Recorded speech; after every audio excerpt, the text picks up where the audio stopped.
What happens when you finally get the chance to race at Spa, but the weather turns, the track is soaked, and the car starts fighting you before the weekend has even really begun?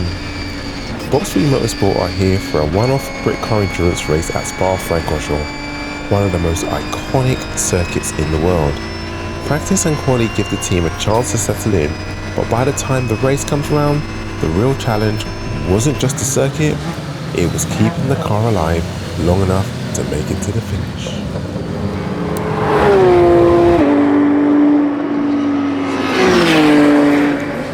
By the time we arrived at the garage, it was just after 9 AM and the team were already deep into prep. The Ginetta was up on stands, panels were off, tools were out, and engineers were working through their usual checks before practice and qualifying. But this wasn't exactly a calm start to the weekend.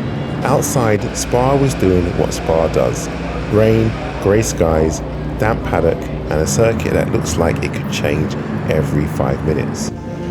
And when you're racing at Spa, that matters. This place is intimidated enough in the dry. In the wet, it becomes a completely different challenge. We were also sharing a garage with an Aston Martin team, so there was a proper endurance racing feel to the place. Cars being prepped, tyres being checked, drivers getting ready, radios being sorted, and everyone was trying to make the right call before the first session. For Nick, the first job was simple.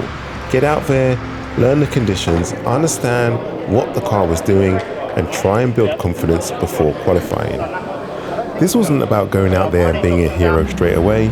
Spa rewards commitment, but it also punishes mistakes, especially when the track is damp, the curbs are wet, and you're still finding your rhythm. So once the car was ready, Nick suited up, climbed in, and headed out for practice and qualifying.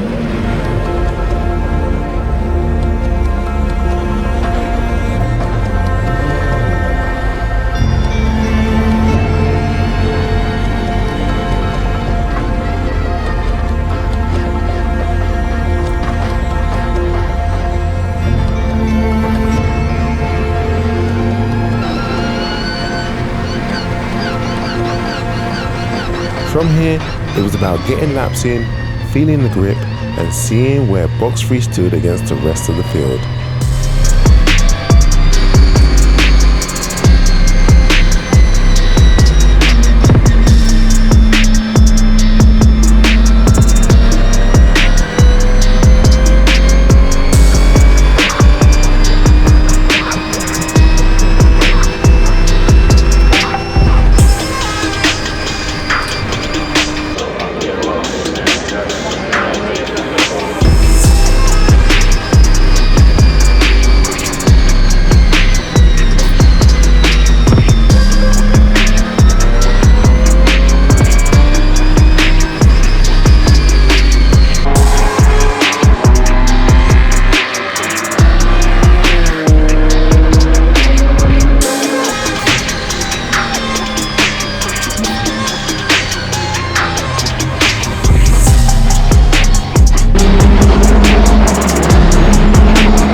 Thinking it's standing out with the way the car, it's not coming to you, or it just needs more time? Well, I mean, I take it from that lap times aren't very good. They're not. Well, the problem is you're at the top of the lead. Dutch car is beside their fucking home circuit. Yeah, but also they've got way more horsepower. Yeah, they're different cars. I don't know what a good time in the wet round here is for one of these. We were talking. It's not what I was doing. I was getting more and more confidence as we were going. Yeah. Car, you don't get in sixth gear. Don't even bother. No, in the wet, no. In the wet, even on Camel Straight, you don't even get to it because it's so tender coming through Eau Rouge. You're ready on Eau Rouge. Yeah. You haven't got the momentum to get there.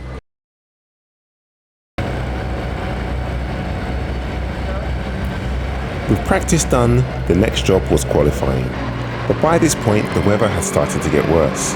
The rain was heavier, visibility was dropping, and Spa was becoming exactly the kind of place where one small mistake can quickly turn into a big problem. Nick headed back out to try and put a qualifying lap together.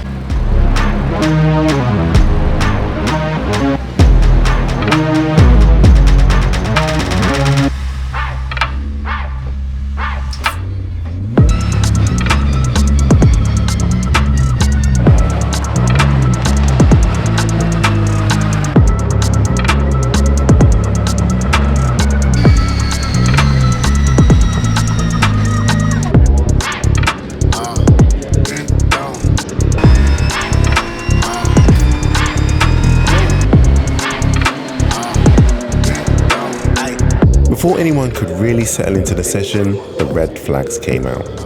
Somewhere out on the circuit, there had been an incident, and the session was stopped. Everyone came back into the pits, the clock kept ticking, and suddenly, qualifying became even more pressured.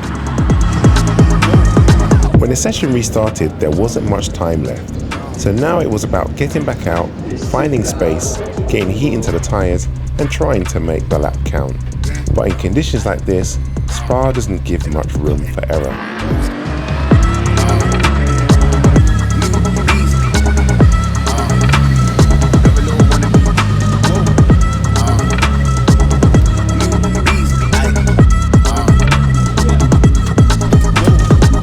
A few minutes later, Nick brought the car back into the pits, and the team quickly pulled it backwards into the garage. At this point, I still didn't know exactly what had happened. So when Nick got out of the car, I grabbed him for a quick reaction. Aquaplaned. Actually, let's forget that bit for a second. It actually was all right, pretty good. It was really busy traffic-wise, pretty wet. And then actually it was on an absolute flyer of a lap and it got red flagged 3/4 of the way through. I was properly gutted. I want to see the sector times actually. And then we went out again, and on the out lap, I caught an aquaplane going through No Name, I think it's called, and I was just a passenger.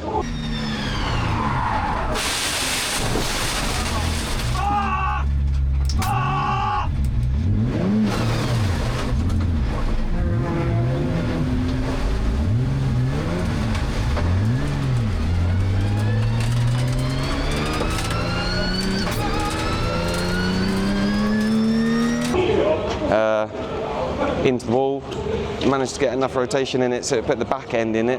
I don't know if that's good or bad. I don't know. That's bad. Yeah. So as you see, the car's missing some section of the car. I just hope that it isn't so bad that we can't race. But we set a pretty good lap time, I think, until that point. So let's see what happens. So qualifying ended with the team under pressure and the race getting closer. At Spa, you don't get much time to reset. The car had to be checked, repaired, and turned around quickly. So now the question is simple. Can Datum and Box3 get the Ginetta ready in time for the race? That's coming up in the next episode.